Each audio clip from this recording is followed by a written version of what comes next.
Coucou les gars, j'espère que vous allez bien, c'est Eljo de la Team Guyane. Les gars, je sais, c'est pas forcément la vidéo à laquelle vous vous attendiez. En effet, j'ai annoncé sur mes réseaux sociaux, sur Instagram, Facebook, que j'allais faire un combien tu payes. Mais une petite info vient juste de tomber là, et du coup je voulais vous en parler. Les gars, j'étais à deux doigts de partir me coucher quand il m'est passé par la tête d'aller faire un petit tour sur mon téléphone, et notamment sur nos page Facebook habituelle des différents sites qu'on peut scroller tout simplement et qui se rapporte surtout à Yu-Gi-Oh! Et les gars, j'ai trouvé du lourd. Une nouvelle qui, alors paraît-il était déjà connue en fait des gens, parce que ça avait déjà plus ou moins leaké il y a un certain temps, mais maintenant c'est officiel et c'est incroyable. Avant de commencer cette vidéo les gars, n'hésitez pas à mettre un pouce bleu si vous aimez de manière générale mon contenu. Si vous aimez cette vidéo, n'hésitez pas à le faire à la fin de la vidéo. Mais le plus important les gars, c'est surtout de vous abonner afin de continuer à suivre nos publications et les vidéos qui vont se présenter sur cette chaîne les gars. C'est assez extraordinaire, nous avons passé il y a très peu de temps la barre des 2000 abonnés et ça déjà, je vous en remercie, je ne vous en remercierai jamais assez. C'est grâce à vous et surtout ce contenu est pour vous. Et sans plus attendre, passons tout de suite au contenu de cette vidéo. Eh bien écoutez les gars, Konami a annoncé l'officialisation de nouveaux formats de jeu du jeu Yu-Gi-Oh! En IRL. Ce sont des infos dont pour l'instant je n'ai pas trouvé de leak officiel venant directement de Konami. C'est le site, la page Facebook plutôt Ready4Duel qui a tweeté en fait tout simplement cette nouvelle. Il faut savoir que cette nouvelle a été postée en brésilien, du coup en portugais du Brésil, et concrètement c'est présenté comme étant une fuite dans de possibles annonces de Konami. Je me demande en fait si ce sera vrai ou pas. Je pense que oui, puisque en cherchant un peu sur internet j'ai vu que ce sujet avait déjà été abordé depuis un certain temps. Konami officialise 5 nouveaux formats de jeux de cartes Yu-Gi-Oh! En présentiel, et ça c'est incroyable les gars. Alors je vous propose en fait de basculer sur l'image concrètement qui a donné lieu à cette vidéo. Tout simplement, c'est du coup cette publication qui nous sort tout droit de Ready4Duel. Alors comme vous pouvez le voir, c'est en portugais, c'est en portugais du Brésil, donc en brésilien, et tout est écrit en portugais. Alors je vais vous lire un petit peu, je propose qu'on découvre ça ensemble. Alors, chère boutique de tournoi, concrètement, cher Duel Center, des fois il peut être que votre communauté Yu-Gi-Oh! Veuille faire des duels, mais faire des duels d'une manière différente. Et jusqu'à maintenant, les possibilités étaient limitées, n'est-ce pas? Mais maintenant, tout ça va changer. Nous avons le plaisir de vous annoncer de nouveaux formats alternatifs pour garantir la diversion de vos duellistes. Ok, donc il rentre tout de suite dans le truc. Les événements de format alternatif devront être exécutés de manière exacte, enfin en tout cas exactement de la même manière que les tournois normaux, c'est-à-dire que les duellistes devront payer leur inscription et recevoir bien sûr des OTS packs, et ainsi de suite. Donc ça c'est juste la manière qui ne va pas changer, c'est un tournoi normal. Pour faciliter l'organisation du coup de ces événements et l'accompagnement, KCGN du coup qui est l'organisme qui permet de faire les actualisations de tournois et rentrer les résultats, du coup c'est mis à jour pour justement accueillir ce type d'event, puisqu'il faudra sélectionner le tier 1 Other, donc autre, comme type d'événement. Donc il y a plusieurs événements. Il y a d'abord des événements qui vont concerner les remote duel. Donc ils proposent 5 nouveaux types d'événements. Ça pour l'instant on est qu'au remote duel. C'est le remote duel, donc TCG, c'est ce qu'on connaît normalement. Ensuite il y aura aussi du remote duel en speed duel, du remote duel en duel links. Alors ça je comprends pas trop ce que ça veut dire, parce que concrètement on peut déjà en fait faire ça via l'application, c'est-à-dire on peut jouer dans des tournois, peut-être que c'est ce qui va se passer, je sais pas. Le remote duel Legacy of the Duelist et le remote duel Back to the Duel. Donc Back to the Duel, je sais pas si vous vous rappelez, c'est un tournoi où on gagne des tapis. Legacy of the Duelist, je ne sais absolument pas ce que c'est. Du coup il est écrit juste ici, il a été aussi ajouté 8 nouveaux types d'événements pour des tournois en présentiel, ce qui inclut les formats alternatifs qui sont mentionnés plus haut. Alors du coup ce sont les formats qu'on connaît, donc le speed duel, le back to the duel, donc c'est le format dont je vous ai parlé juste avant. Il y a du coup plusieurs formats, donc le speed duel qu'on connaît, le back to the duel qu'on connaît déjà, l'Holiday Charity Event, Rivalry of the Warlord, Time Wizard, Common Charity, Earth of the Underdog et Deck Master. Donc ça, alors pourquoi ils nous disent 5 alors que concrètement il y en a 6 vraiment qu'on ne connaît pas, donc les Holiday, les Rivalry, Time Wizard, Common Charity, Earth et Deck Master. Alors voyons voir un peu concrètement qu'est-ce que c'est que tout ça. Tac tac tac. Il est écrit ici, dans la continuité, hein. Dans une date postérieure, nous enverrons un guide avec plus de détails pour que vous puissiez concrètement préparer et exécuter ces différents formats alternatifs. Mais mais ci-dessous, il y a du coup une description de chacun d'entre eux. Du coup, je vous propose de parler du tout premier format, c'est le format Time Wizard. Donc, c'est le format magicien du temps, concrètement, hein.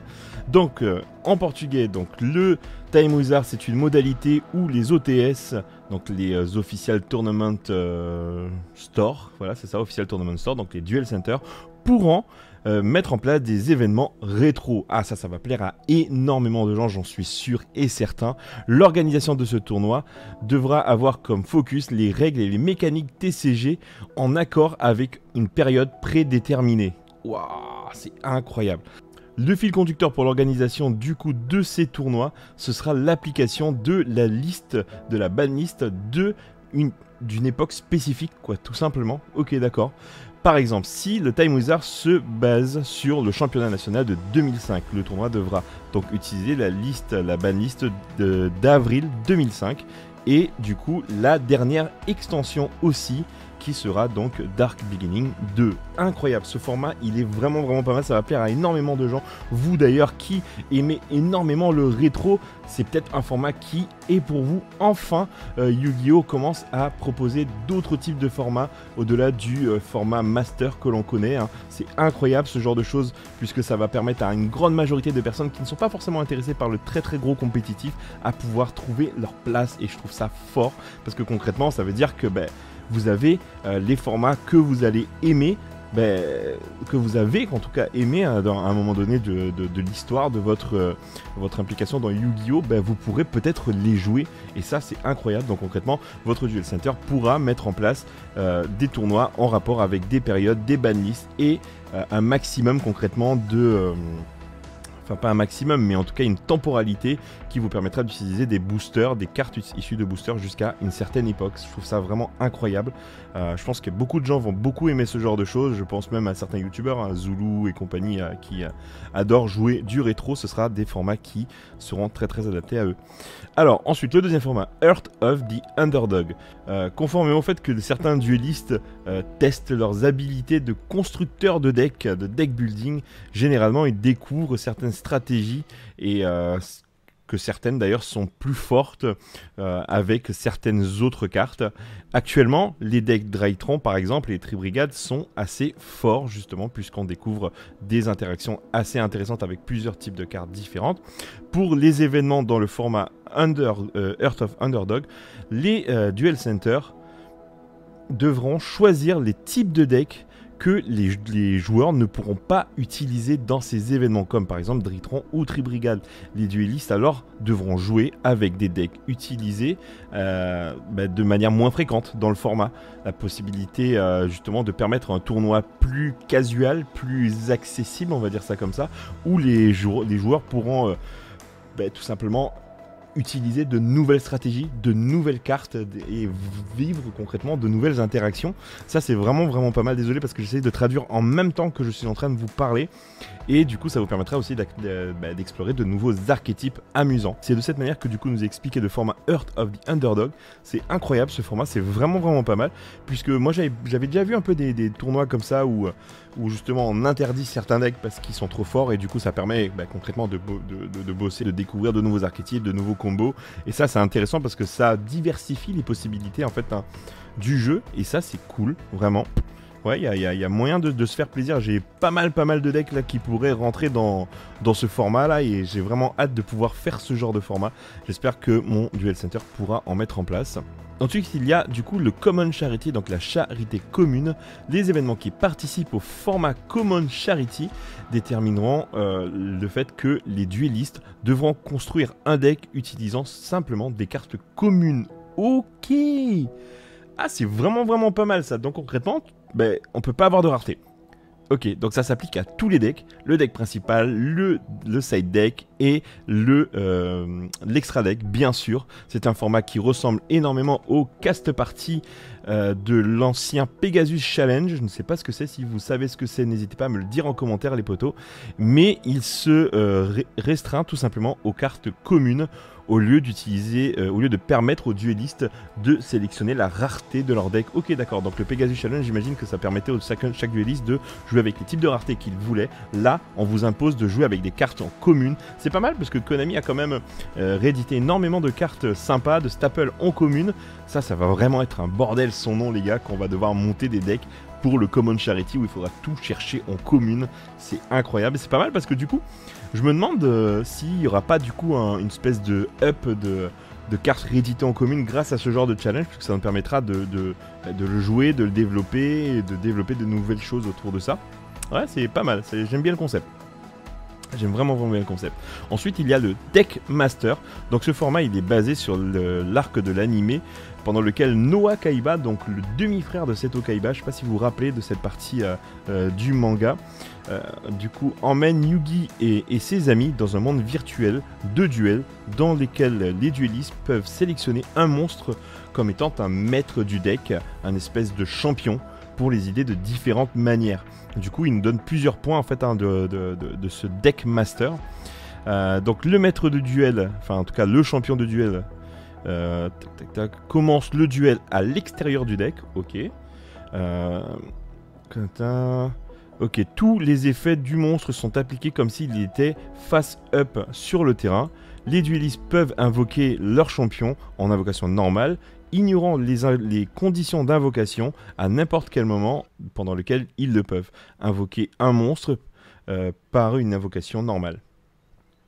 Alors, aucun... Ah, c'est pas mal ça. Aucun sacrifice est nécessaire pour des monstres de haut niveau. Et aucun matériel est nécessaire pour les monstres de type fusion, monstre synchro, monstre Xyz et monstre Link. Ok, est-ce que ça continue ou pas? Non, ça ne continue pas. D'accord, donc là j'ai l'impression de retrouver un peu Magic, concrètement, cette espèce de possibilité où d'avoir un format dans lequel concrètement on utilise un espèce de champion que l'on peut invoquer à n'importe quel moment durant notre tour. Ok, c'est sympa, c'est assez intéressant, ça peut vraiment amener à des stratégies vraiment nouvelles. Cette possibilité d'avoir une espèce de champion ultime un peu, j'imagine Dragoon, que tu peux invoquer à n'importe quel moment du duel en ignorant absolument toutes les conditions d'invocation, ça peut vraiment être pas mal. Et, ou d'autres monstres, hein. Je pense à Faucon Ultime, je pense à, je sais pas, l'envahisseur d'une autre planète. Enfin, il y a plein de cartes comme ça qui pourraient vraiment être sympas, puisqu'en fait on peut choisir ce que l'on veut. Et obligatoirement un monstre bien sûr, hein. Ok, d'accord, sympa, j'aime bien ce format. Du coup, le dernier format, c'est Rivalry of Warlord, donc la rivalité des seigneurs de guerre, qui, selon eux, vous propose une manière amusante et simple de présenter aux duellistes de nouveaux archétypes ou de nouvelles cartes avec lesquelles ils ne sont pas familiarisés. En plus de ça, on peut parler de ce projet comme étant un projet très focus sur les duellistes casual ou les duellistes qui n'ont pas énormément d'expérience et qui veulent malgré tout faire des duels et qui n'a pas forcément un deck propre. D'accord, alors comment il nous explique ça? Alors pour cette première édition, Konami a développé 11 guides, donc disponibles en portugais pour l'instant, qui aborderont 11 thèmes différents comme Toon, Magistus, Dragon armé du tonnerre, Live jumelle, Voleur du temps et d'autres. Chaque guide contient une liste de cartes, une liste de decks et de conseils sur comment les utiliser, les recommandations, les manières de le jouer et les manières aussi d'améliorer la stratégie si le duelliste veut tout simplement acheter les cartes pour construire ce deck en question. Alors du coup le Duel Center peut construire la majorité de ses decks avec les cartes qu'il a déjà en stock. Ensuite ces decks pourront être prêtés aux duellistes durant les tournois Rivalry of Warlord pour pouvoir avoir des duels. Chaque participant du coup recevra un thème aléatoire et aura 10 minutes ou un petit peu plus, ça va dépendre, pour pouvoir lire les guides et pouvoir connaître les thèmes, les archétypes de manière appropriée. L'objectif de ce programme, c'est pour promouvoir concrètement un format totalement décontracté et casual à travers des thèmes de collections récentes qui généralement ne sont pas forcément utilisés en tournoi très compétitif. De cette forme, les duellistes pourront avoir accès à de nouveaux thèmes et amusants, pendant que, pour cette fois, leur intérêt et la vente de ces cartes pourraient justement augmenter, quoi, concrètement. Puisque concrètement, tu découvres de nouvelles cartes, tu aimes les combos et ça peut t'amener à acheter des nouvelles extensions. J'imagine que c'est un peu ça le but. C'est du coup la source en fait officielle de ce mail en fait, je pense, parce que j'en dirais que c'est un mail. C'est Devir Brasil qui a été contacté par Organized Play, donc j'imagine que c'est OPS Store, un peu comme chez nous en France. Ok, du coup c'est vraiment pas mal, hein. J'aime bien ces annonces, vraiment, c'est quelque chose qui me plaît énormément. N'hésitez pas à me dire en commentaire ce que vous en pensez, hein. C'est quand même pas mal de choses, de nouvelles choses, ça promet vraiment de nouvelles choses, de nouvelles alternatives, hein, concrètement pour pouvoir jouer à Yu-Gi-Oh, mais surtout de nouveaux engouements. N'hésitez pas à me dire s'il y a des choses qui vous parlent, ou peut-être concrètement qu'est-ce que vous prévoyez, quel format sera plus adapté à votre format de Yu-Gi-Oh, et concrètement qu'est-ce que vous êtes hypé pour à jouer concrètement. Est-ce que c'est le Rivalry of Warlord, est-ce que c'est le Time Wizard ou le Common Charity? Dites-moi tout les gars, c'est incroyable. J'essaierai de vous mettre le link concrètement de cette fuite concrètement, hein, sur la page Ready for the Duel, et je trouve ça incroyable, j'ai vraiment hâte. Voilà, c'était une petite vidéo assez bon, pas forcément rapide parce que je vous ai quand même lu l'intégralité du document, mais au moins vous êtes au courant. Alors je ne sais pas, c'est écrit ici TCG release February 2022, donc en février 2022. Est-ce que c'est une information officielle?